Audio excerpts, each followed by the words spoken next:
Purdue 100-balled Rutgers on Caleb First senior night. This was a wild offensive performance from the Boilermakers. Really entertaining game to watch from Purdue. Braden Smith, the Ken Pom MVP, 23 points, 9 assists. You had Fletcher Lawyer with 23 points. Both of the Purdue backcourt mates hit 7 threes in this game. Trey Kaufman-Renn had 16 and 8 on his own. Jakari Harris with some loud moments off the bench, 11 points. Miles Colvin, another good performance, 9 points, 2 threes. All around great offensive game here. Rutgers, for their part, had some stellar shot making in the first half, made this entertaining. It was just a really fun offensive game for roughly, I don't know, pretty much the whole game, to be honest with you. But Rutgers could not keep up with the consistent shot making that Purdue did in the second half. And in the end, we got some Purdue walk-ons. Shout out my cuz, Brian Waddell, with a couple awesome moves. I want to talk about those to get Purdue over the century mark here. And I think Mackey Arena had a fun time at this game. Cart, what'd you see? I saw Brian Waddell putting some film out there that he could possibly go like somewhere else, like in the MAC or something, and be a guy. But I know he loves Purdue black and gold. This was belt to ass, Velcro to ass. What other things do you use To to not? beat my child? Is that what you're asking? Good God. Well, I mean, what are you asking? What type of question is that? Shoestring to ass. Just straight buttoning up your pants, no belt to ass, like whatever form of that you want to use. That's what they did to Rutgers in this game. I think Rutgers took like a 8 point lead. I want to say 8 to 7 point lead in the first half. Some guys were making some shots. I kind of realized, and I don't know if it's been a whole year-long thing with Rutgers because I admittedly have not tuned into every single Rutgers game, but they have like this thing where they'll be spunky and fight and maybe be winning a game for a good portion of it. And then the other team just absolutely turns up on them and realizes they're playing Rutgers.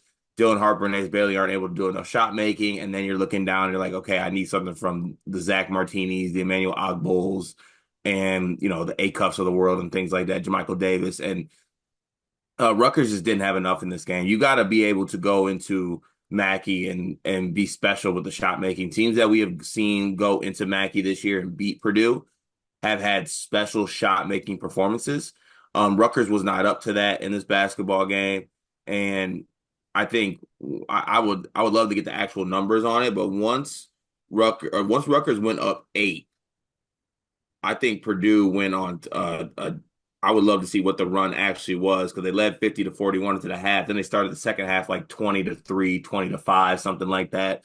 This was never in doubt. Braden Smith and Fletcher Lawyer both hit 7 threes in this basketball game. Braden's back.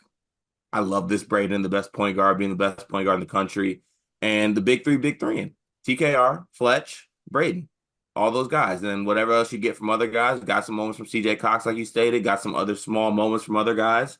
That's really what you need. That's the formula for Purdue. And they were special offensively in this game. Yeah, I think this is what happens when the opponent for Purdue can't provide any resistance in any of like the quote unquote weak areas for Purdue, right? Mhm. Like, what was Rutgers even attempting to do in this game that made Purdue uncomfortable? Nothing. I don't think they have anything schematic that they could, right? It's not like we can go play pressure defense and force turnovers. They can't. They don't have the personnel for that. It's not working.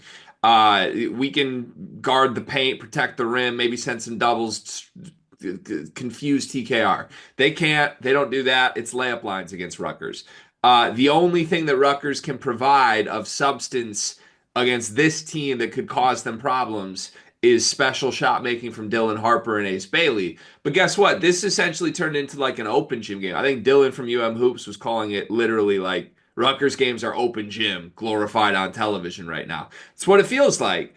And sorry, this happened in the state of Indiana, Carl. I don't know if you know this. Google Maps tells me Mackey Arena is in the state of Indiana. When Yeah. Braden Smith and Fletcher Lawyer are playing an open gym run in the state of Indiana, I don't care if they're up against Dylan Harper and Ace Bailey. I don't care if they're up against Anthony Edwards and Kevin Durant. Those two are going to be better. Like, this is just what Braden Smith and Fletcher Lawyer are in the state of Indiana, Cart. Great point. Relax. Just saying, okay? Great point.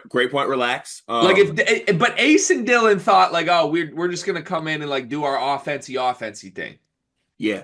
No, No, like it's a here's great. 14 threes for your head top. I was with you. I gave you a little bit there. I gave you a little bit, and you went there. That's on me. I'm gonna go ahead and do it. Okay, you I gotta reel checked me back myself in. in right Okay. there. I Miles Colvin myself right there. And that wasn't my time. Oh man, we got to get to that too. I think we're gonna do a short video on that. But yeah, Miles Colvin checks himself into the game in the first minute. Matt Painter very endearingly is just like, huh? No, that's so funny. That's just a move. I think I would try to. You didn't say me. Yeah, I was gonna Like say, no, would you haven't done this for years? they're like no, Carter. I didn't say your name. My fault. I just love I feel like so many other coaches like you try to check yourself into the game, get your ass over here. Instead, Paint's like, yeah, go ahead. Like Miles, what happened?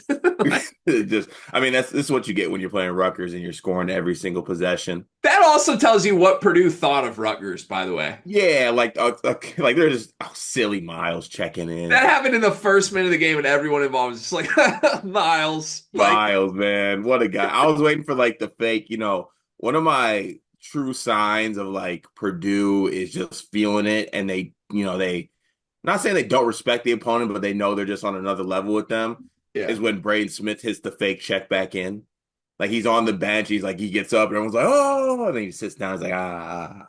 yeah, yeah. I just enjoyed everything about this Purdue game. I thought it was like your stars starred, obviously special shot making, but the bench was legitimately contributing. Defensively, I thought they were.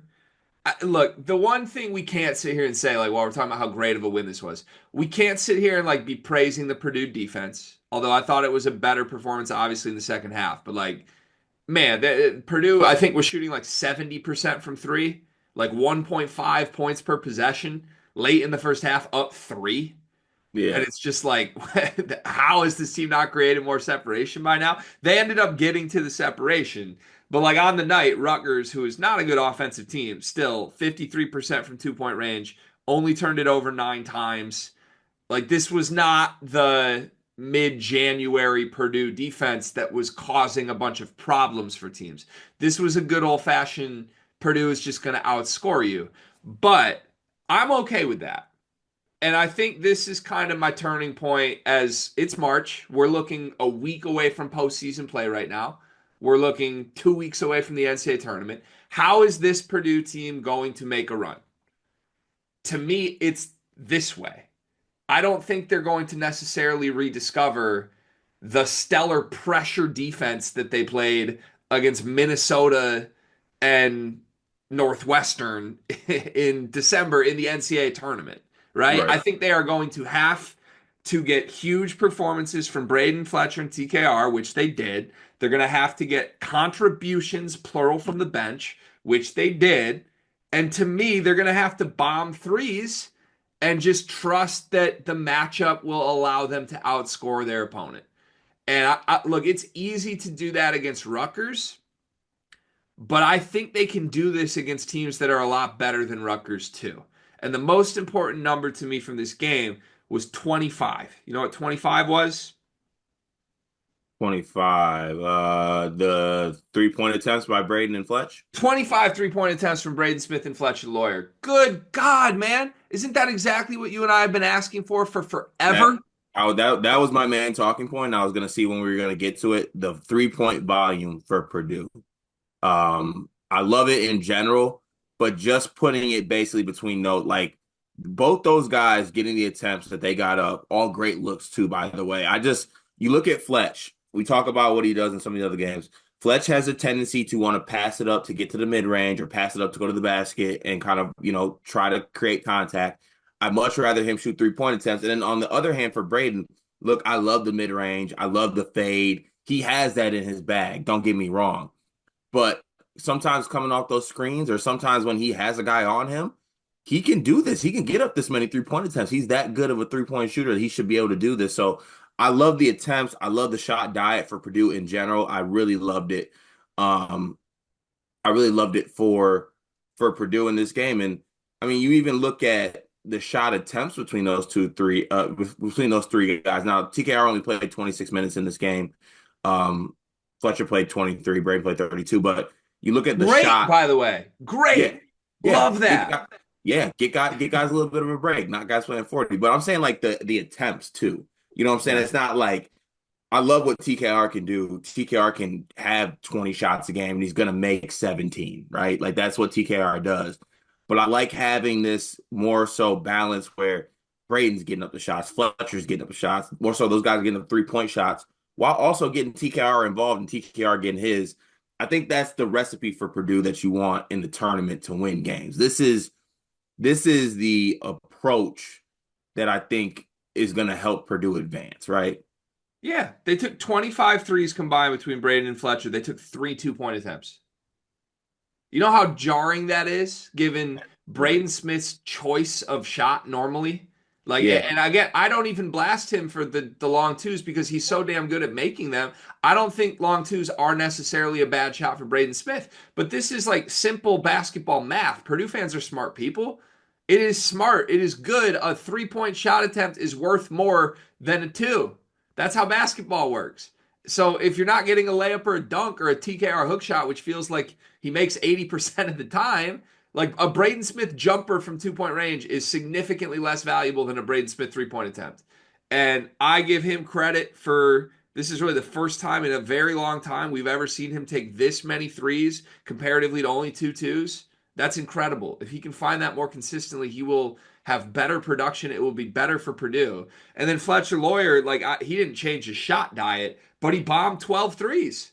I mean, how many times have you and I come on here and just be like, Fletcher needs to let it fly? He's passed up too many 3-point attempts. So I just applaud him for this. I think it's incredible that those two got to this mark 25 3-point attempts on this night and yeah, bodes really well. The other thing this does, you mentioned the minutes, and I think it's a great thing for Purdue in these final regular season games especially. Look, you get to the Big Ten tournament, if you want to play Braden and Fletch and TKR 40 minutes each, fine, I'm not going to knock you for that, but I do think, given the fact that the Big Ten title is out of reach at this point, you want to get these guys as much rest as you can leading into the NCAA tournament. And this is important because, number one, that they only played Braden 30 minutes in this game. Everybody else played 26 minutes or less.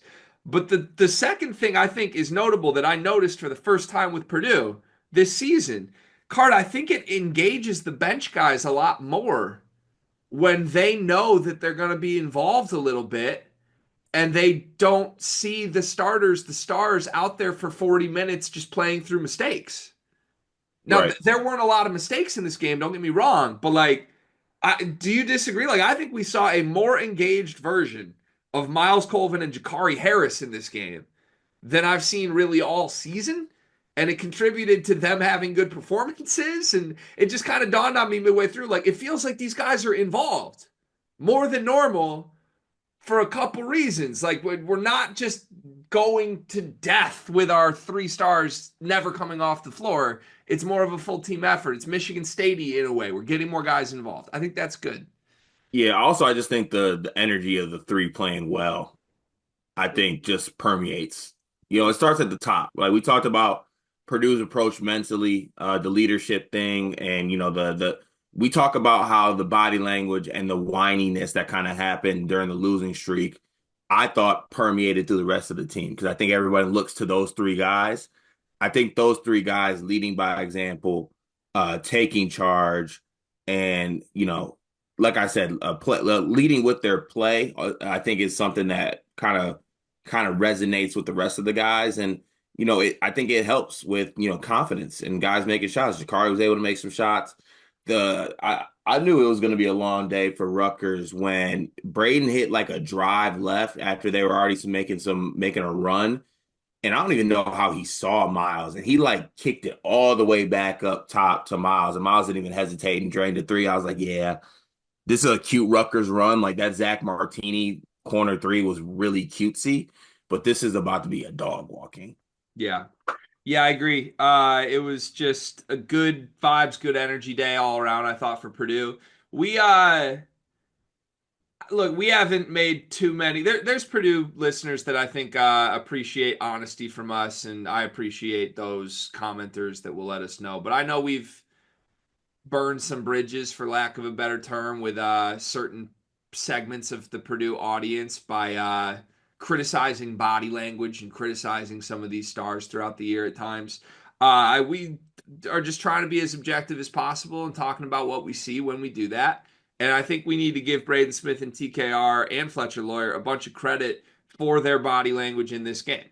Again, they were great. It's easy to have great body language when things are going well, you're winning by 30 and you're playing great. But I mean, I saw these guys on the bench almost being cheerleaders for the walk-ons and for the bench guys, like just cheesing, having a good time. And I do think that contributes. Like those three set the tone for this program night in and night out.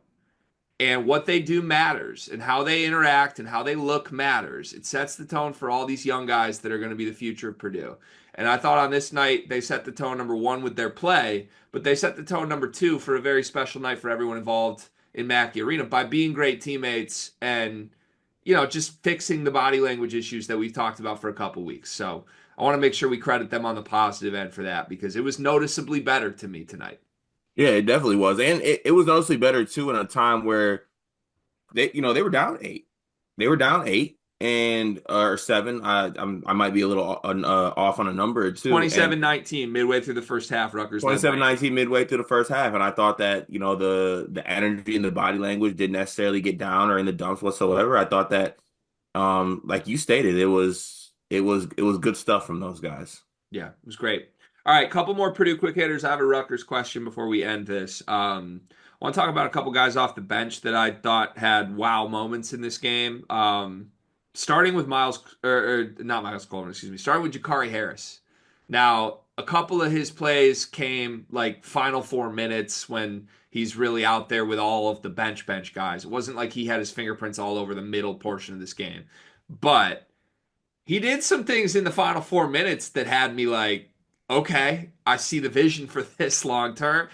He had one incredible anticipation play defensively where, I mean, he just read a pass like 10 seconds before the passer even knew he was going to pass it, and then went down and had like a pretty athletic dunk in transition from it. It just was poppy to me. We haven't really seen what Jakari's capable of in terms of that type of movement, and I don't know. We've heard it talked up. He could be a defensive stopper down the line. That was a pretty wow moment for me. Yeah, I think Jakari is going to be a player for Purdue. The only reserve I have is not even a reserve. I'm very intrigued to see which way it goes, right? Because we've seen Purdue players, Purdue guards have great levels of development, right? We've also had moments where we saw Miles Colvin and Cam Heide struggle this year, after having, really impactful years last year. So I'm very interested to see the next step with Jakari. The one thing that I think will always be there with him is what he can do defensively. I think that was his MO coming in. I think he had some moments this year where I was like, okay, yes, he's a defensive guy, but he's, at the same time, he's a freshman. And I thought some people did get the best of him. I thought maybe he was thrown out there a little bit too early, did start some games. But yeah, I think if you're a Purdue fan down the line, you're looking at like upperclassman Jakari and you're thinking he's a big piece of the team, especially on the defensive end. And then, you know, in Big Ten play, it might have been Joe who said it, Joe Jackson over at Boiler in the stands, or maybe Craig. I'm giving credit to the whole show for whoever said it over there. Jakari's shooting close to 40% in Big Ten play from three. Now the volume's not crazy, but it's a lot better than what it was to start the year. So, yeah, there is optimism with guys like Jakari and CJ Cox, even in that group of what they can be. And you need something from those guys too, because you don't want it to be where it's just like, obviously you want the big three to play well, but it might not end well if it's the big three and then everyone else is out there getting cardio. Yeah, I was gonna make the point on the shooting, but shout out to the Boilers guys. The best Purdue centric show in my opinion. Go watch it. Jakari is 13 for 34 in conference from three, 38%. In the non-con cart, he shot 4 for 25 from three. I don't know what percent that is, but it's below 20%. I know that. So, yeah, almost a tale of two seasons for him. I would say just my eyes tell me this without really.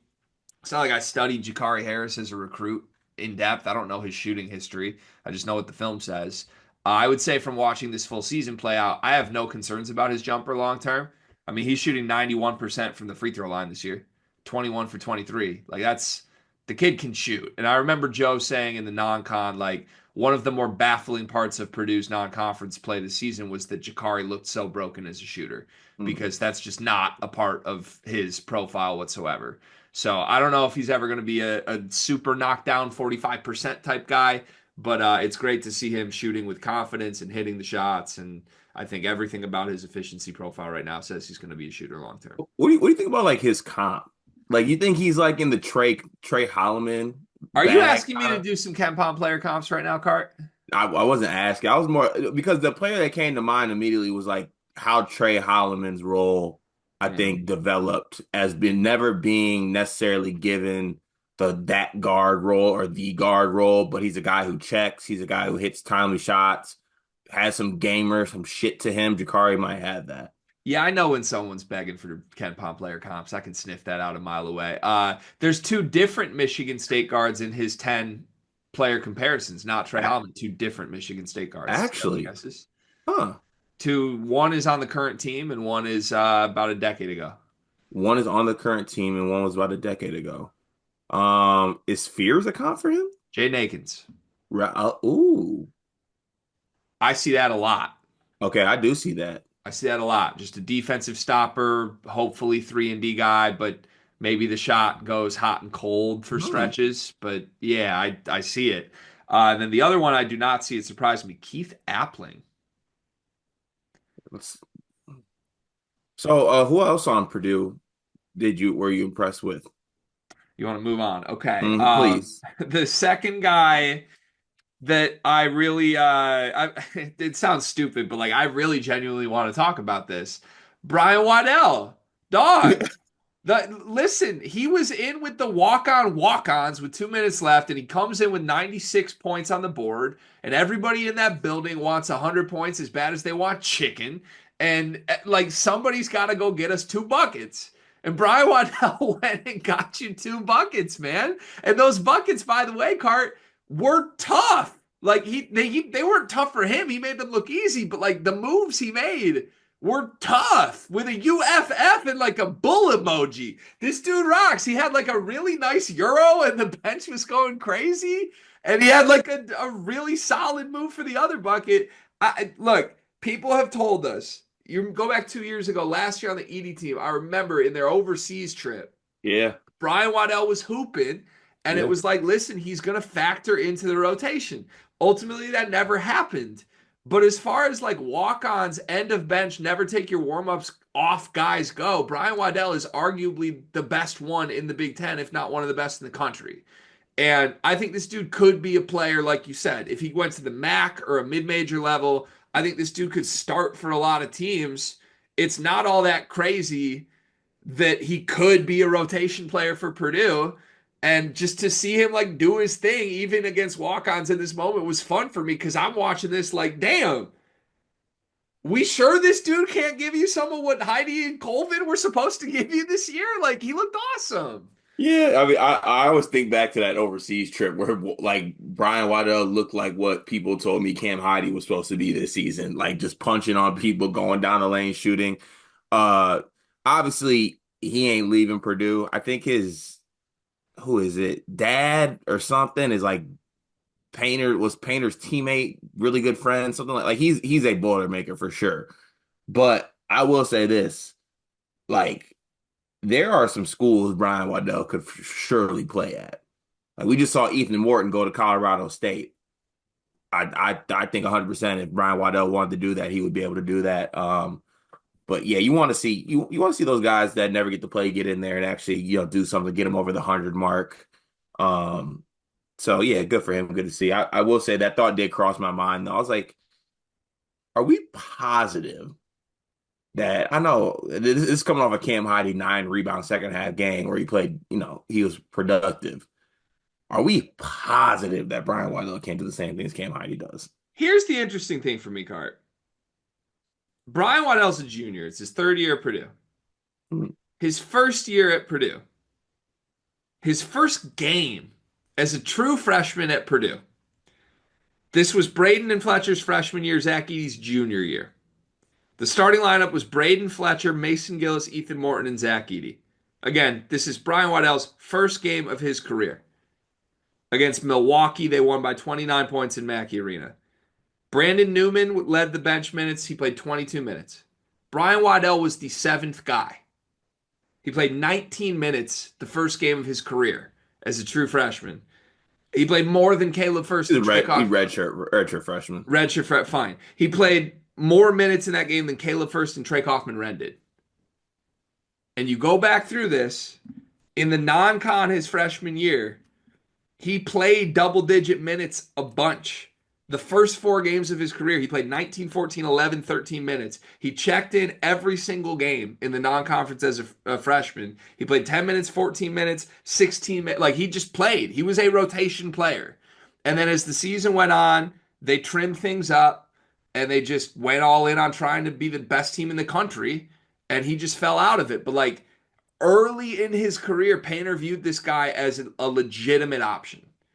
And then for whatever reason, maybe it was Heidi and Colvin's emergence last year, he just fell out of it. This year, I don't know. He hasn't been in it.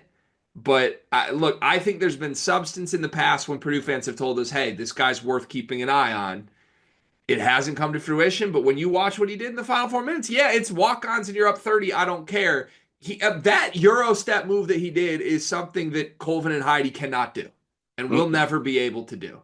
And he is a big wing that has size and theoretically would map well defensively. So I'll just look, he's not going to like magically become a rotation player this year. I don't really think it matters long term if he does or not. But I will throw this bold prediction at you right now. I think he plays in the rotation next year. Hmm. And I think if we're doing offseason conversations and just like what does Purdue need for next season? If there's some in and out guys, let me throw my hat in the ring that Brian Waddell will end up being like a 8 to 10 minutes a game guy off the bench next year. Can we also throw our hat in the ring that we'll be the first people to be like, I can't believe Brian Waddell is getting 8 to 10 minutes a game when it happens? If he's playing bad, yeah, we will Okay, do that. all right, yeah. But I kind of like it and I see the vision. All right. I would like to do one more Purdue thing, but we're gonna save it for last. So let's flip to Rutgers. This is, I think, the last Rutgers recap that we'll do until they have Minnesota last. We're not covering that game. They'll be in the Big Ten tournament. We'll cover those games, or more accurately, in my opinion, that game in the Big Ten tournament. How will you remember this year?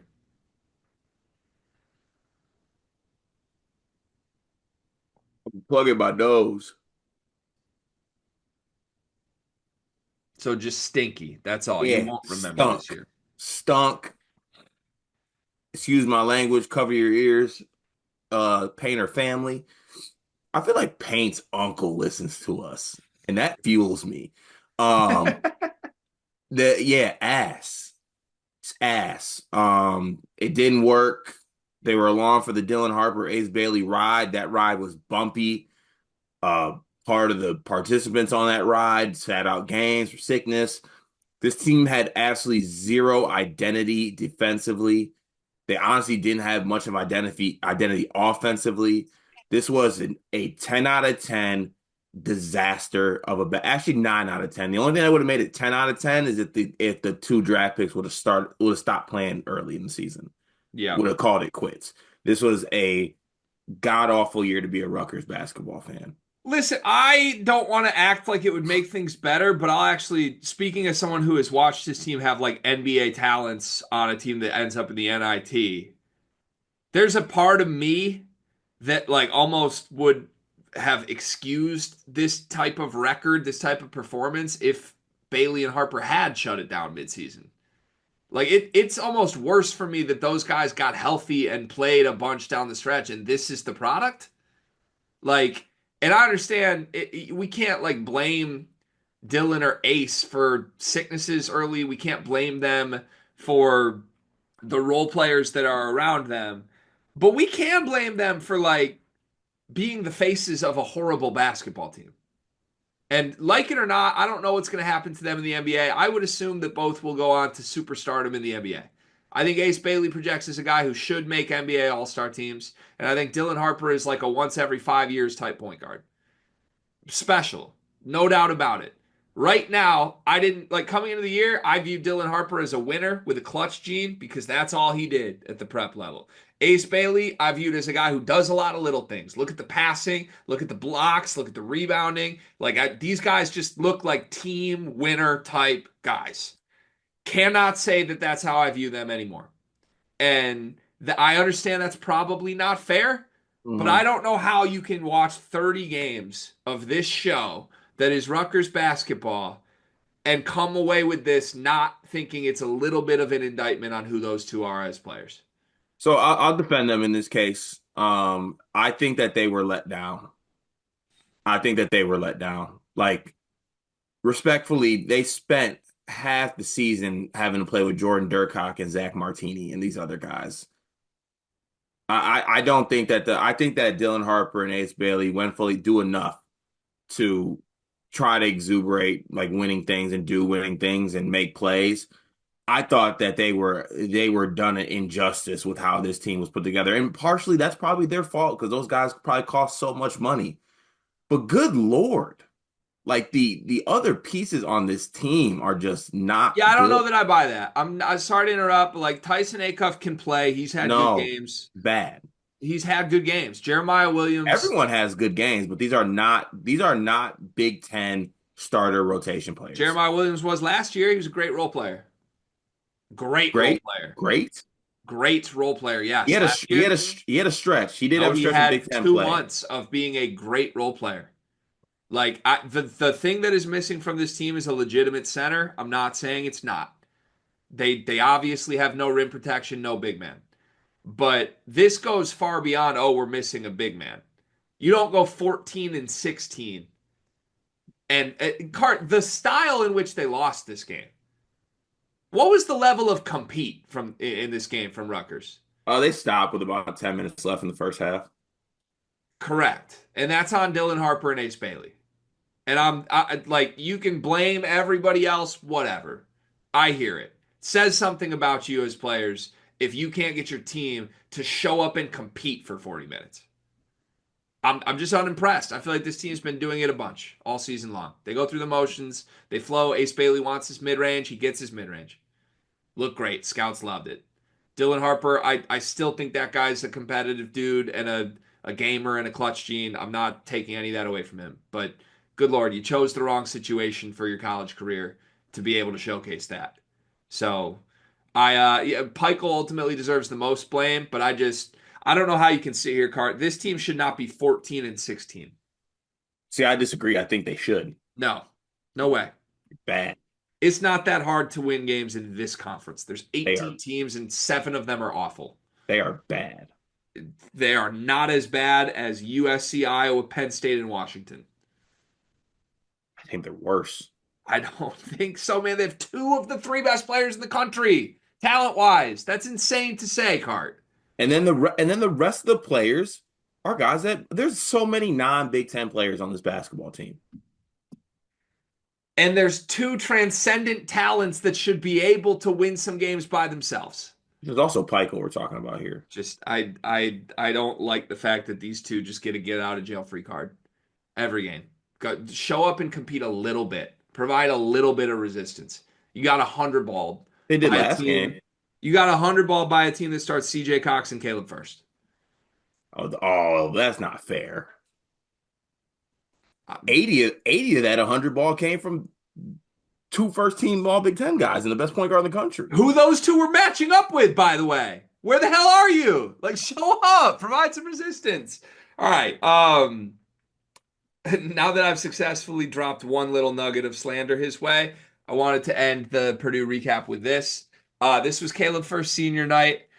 It is rare that you get to senior night and there's just one guy being honored in this day and age in college basketball, especially with a program like Purdue that kind of builds these big classes of dudes, right?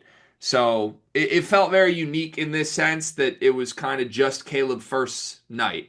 And Caleb First is a beloved Boilermaker for a lot of reasons.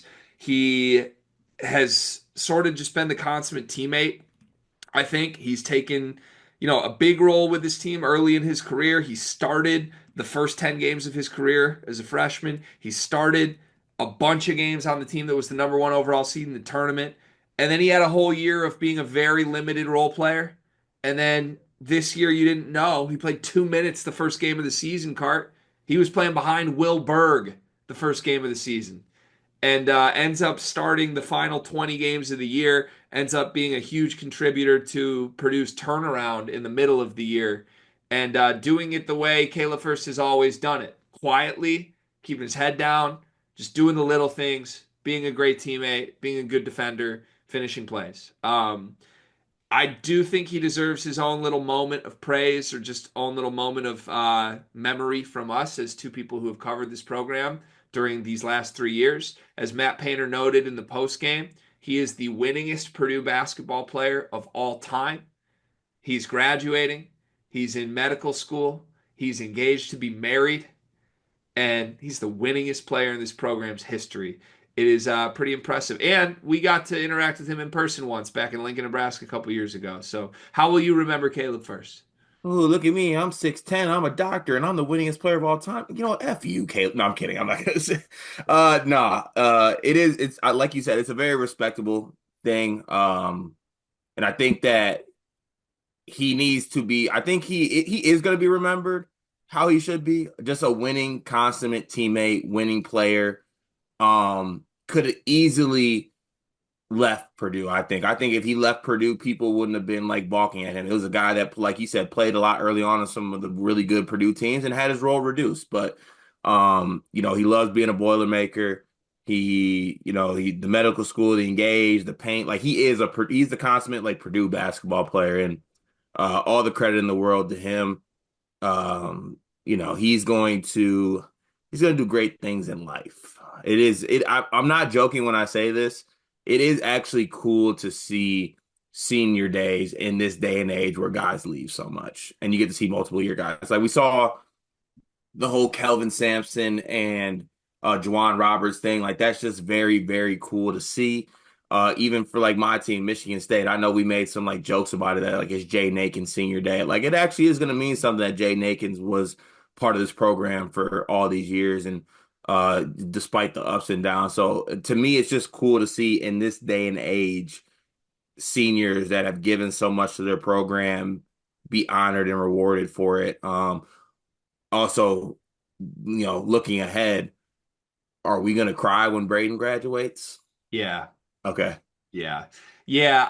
From Gonzaga? I had a thought in the middle of the first stuff that I'll get to in a second. But yeah, I just first is just a really memorable teammate and a part of this program that I think speaks to what has been special about the Purdue last 5 year run. I mean, we've certainly been on the wrong side of this with speculation and the way we would do things differently than how Purdue has done things under Matt Painter that end up being very special, to be honest. Like we've talked about, like, is Caleb First really just going to sit and ride the bench?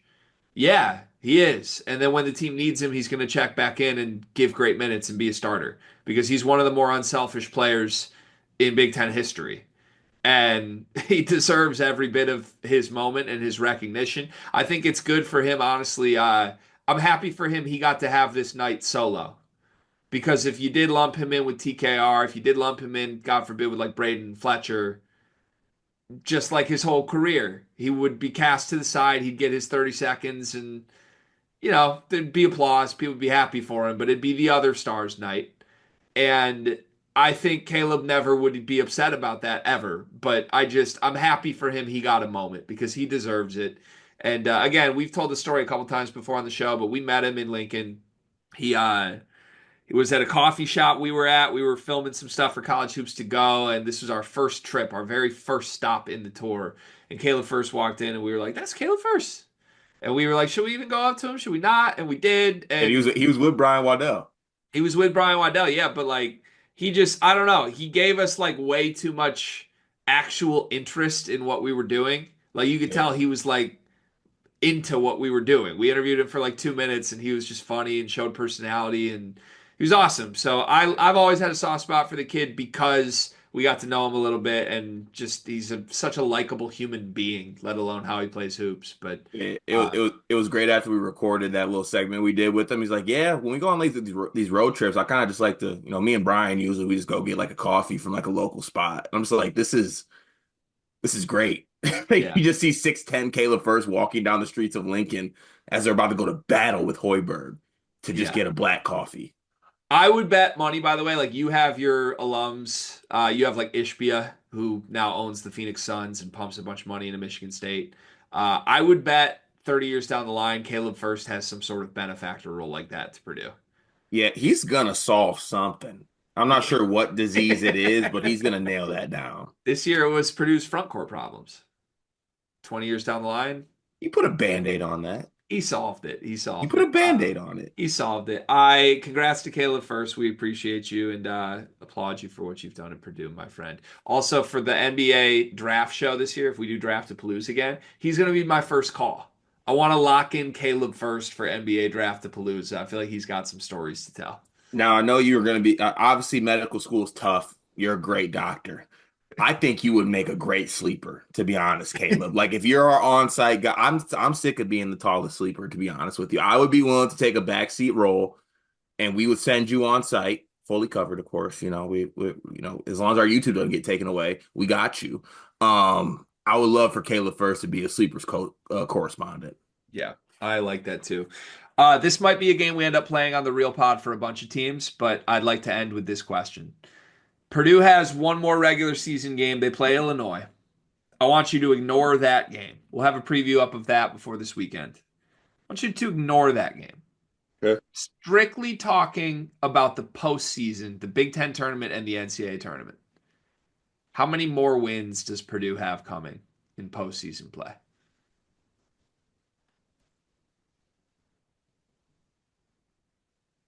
I'm gonna say 3. It feels light. 1 in the Big Ten tournament, 2 in the NCAA tournament. I'm going to go 4. And I hope they're all in the NCAA tournament. Oh, I hope as a rooting interest heart, what do I want to happen here? People won't believe this, but fuck them. Sorry, cover your ears. Just add like this. I don't say shit I don't mean, man. I want to see this happen to Braden.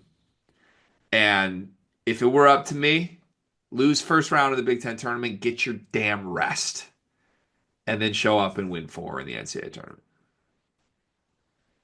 between the cussing and you telling me I went light and then picking one number above me, I don't know where to go with this. Well, you went light because 3 is less than 4. No way. Don't talk to me like I ain't Caleb First level. I played whatever surgeon game that was. Doesn't seem that you did play Operation since you don't. Yeah, that one. That's the recap, folks. Congrats to Purdue, 100 points. Congrats to Caleb First.